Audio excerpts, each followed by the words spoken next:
You know, there's something truly fascinating about the Philippines. When a beauty queen wins an international crown, or when a Filipino athlete brings home gold, the whole country seems to stop. People cheer. Social media explodes. Salons and sari-sari stores tune their televisions. Even jeepney drivers keep the radio on just to hear the updates. It's like one heartbeat, one voice, and one proud nation. But have you ever wondered why? Why are Filipinos so emotionally invested in celebrities, beauty queens, and pageantry? Why do these moments feel almost sacred, like they belong to everyone? That's exactly what we're going to explore today.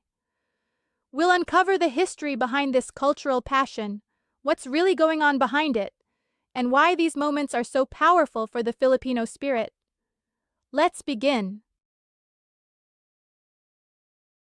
To really understand why Filipinos love celebrities so much today, we need to go back in time. Long before television or the internet, entertainment was already at the heart of Filipino life. Communities gathered during fiestas to watch performances, hear music, and celebrate together. It wasn't just about fun. It was how people connected, how they felt joy as one. Then came what many call the golden age of Philippine cinema, from the 1950s to the 1970s. This was the era of movie legends. Studios produced stars who were treated almost like royalty. People lined up outside cinemas just to get a glimpse of their favorite artista or celebrity. In many towns, movies and radio were the only entertainment people had. So these stars didn't just live on the screen, they lived in people's hearts. For many families, they felt like distant relatives, familiar faces you looked forward to seeing. When television arrived in the 1960s, everything changed. TV networks like ABS-CBN and GMA brought these stars straight into living rooms. It was no longer just posters or cinema screens. Celebrities became part of everyday life. Viewers saw them laugh, cry, dance, and sing every day, and with that came a deeper connection between stars and fans. Here's something fun to imagine. Noontime shows like Eat Bulaga were so popular that they could literally stop traffic.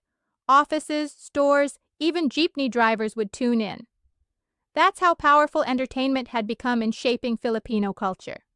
These moments were more than just shows. They were shared experiences. And that's how the love affair between Filipinos and their stars truly began. What's even more interesting is how fame didn't just stay in showbiz, it moved into politics. Joseph Estrada, a famous actor, became president. Vilma Santos, known as the star for all seasons, successfully transitioned from acting to politics, serving as mayor, governor, and congresswoman. And Isko Moreno, who started out as a teen heartthrob, rose through the ranks of local politics to become the mayor of Manila, one of the most powerful city posts in the country. Why does this happen? Because in the Philippines, a celebrity isn't just seen as an entertainer. For many Filipinos, they're trusted, relatable, and often symbols of hope. People have grown up watching them on television or the big screen. They feel like they know them, even if they don't. That sense of familiarity and emotional connection is something many career politicians can't match. And this isn't just guesswork. According to a 2019 survey by social weather stations, more than 60% of Filipinos said celebrities have a strong influence in society.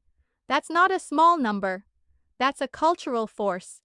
Celebrity candidates often bring charisma, visibility, and a built-in fan base. Their faces are already recognized, their names already trusted. In a country where name recall plays a huge role in elections, that's a massive advantage. This started way back in the 1950s when fan clubs were already a big thing. And these weren't just casual groups. They had newsletters, meetups, leaders, almost like mini communities built around their favorite stars.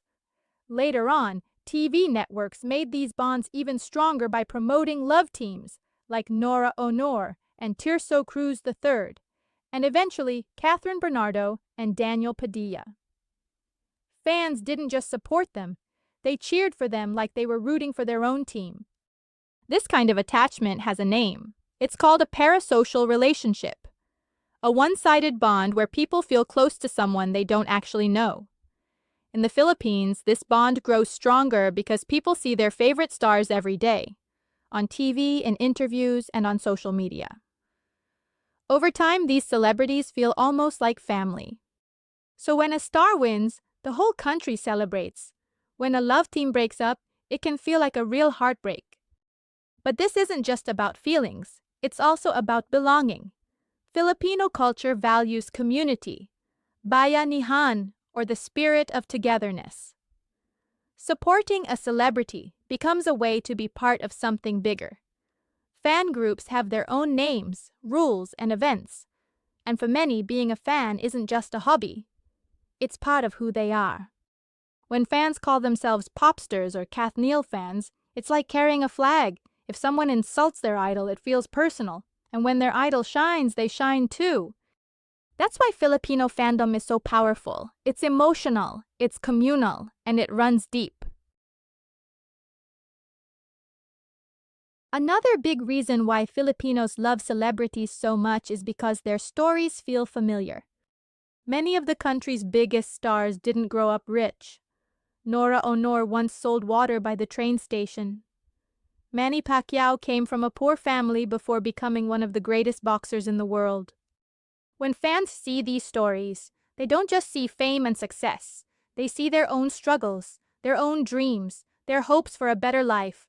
It's like watching proof that anything is possible.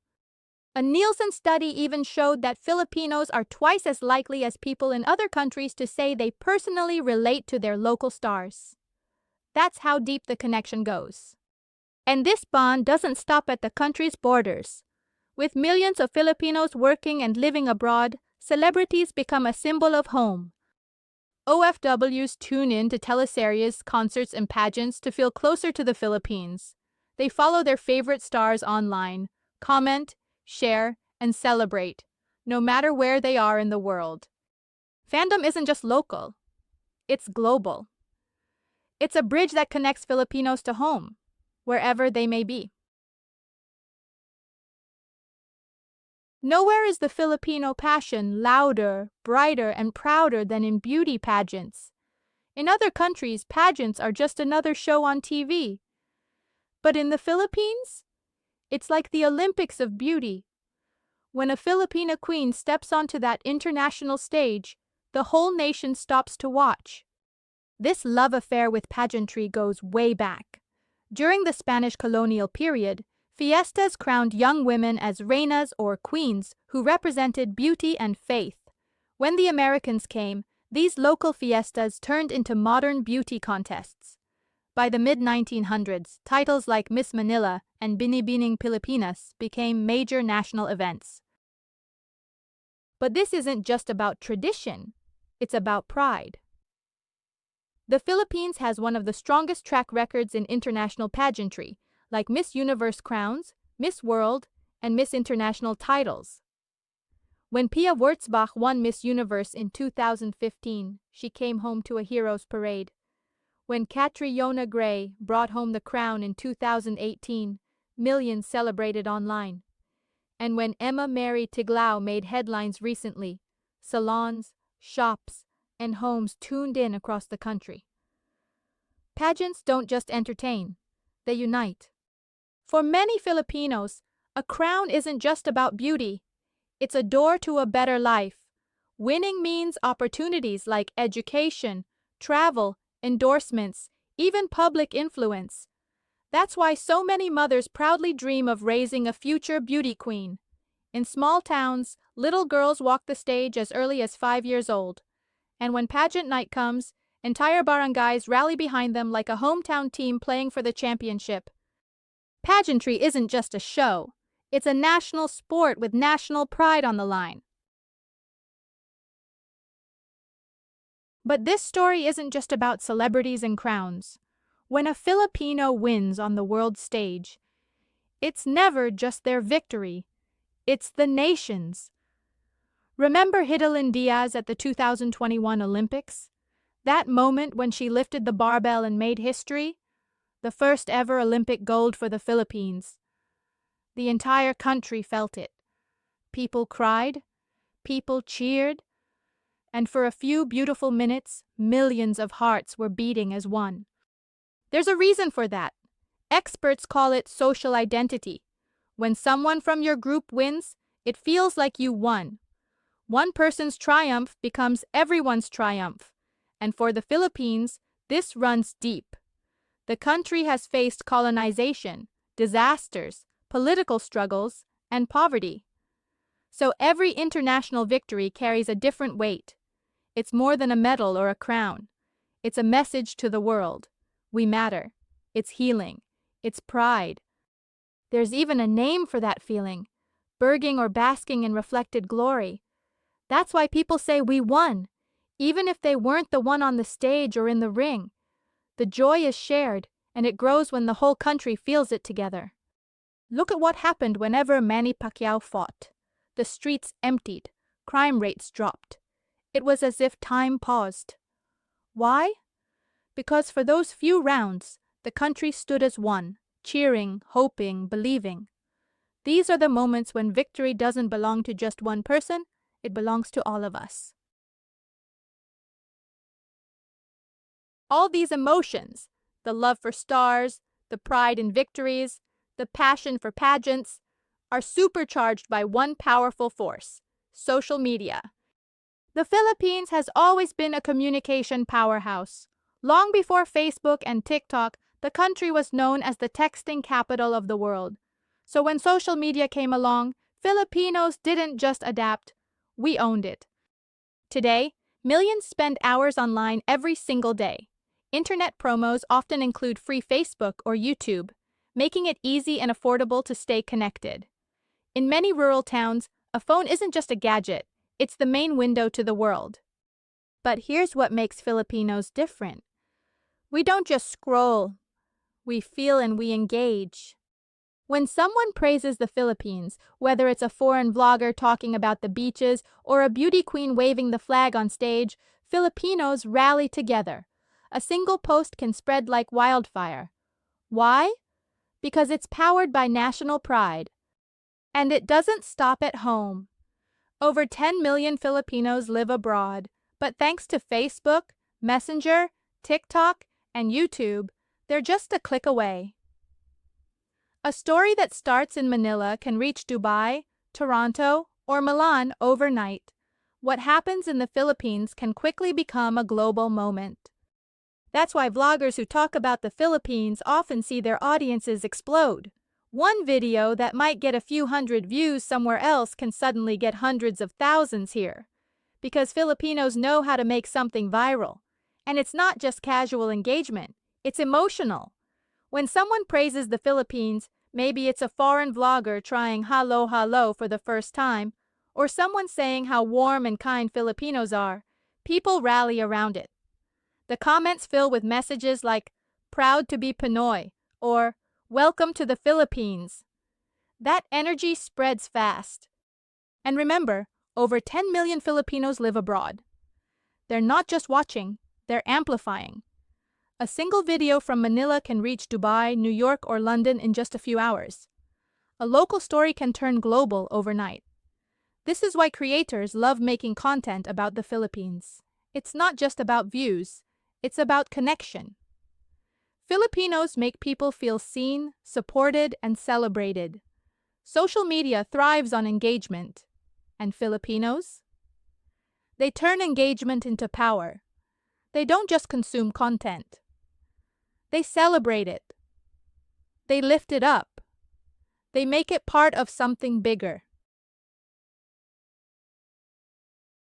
But there's another layer beneath it all. Escapism, joy, and hope. The Philippines faces real challenges: poverty, natural disasters, political tensions. But when a beauty queen wins, when a singer goes viral, when an athlete brings home gold, it gives people something to hold on to. For a moment, everything else fades away. Experts call this a coping mechanism. Entertainment provides a break, a breather, a moment to say that, Even just for a moment, we're happy. And it doesn't happen in isolation. Filipinos don't celebrate alone. Sociologists call this collective coping.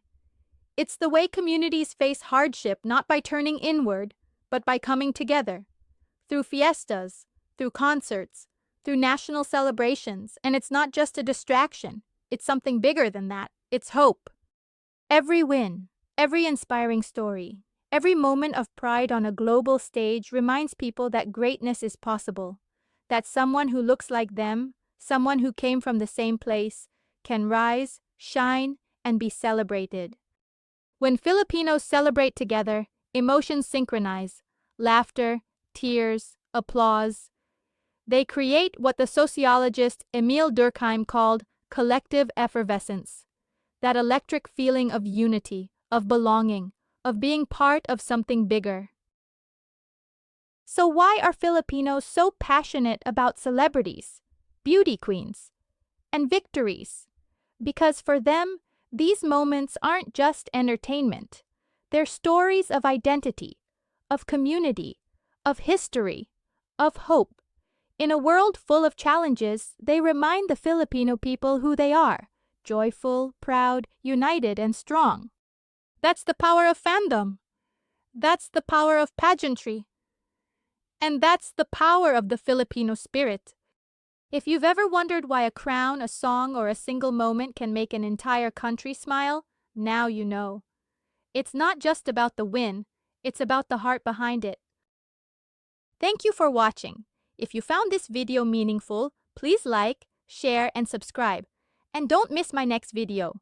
Why is the Philippines still poor? See you in the next one.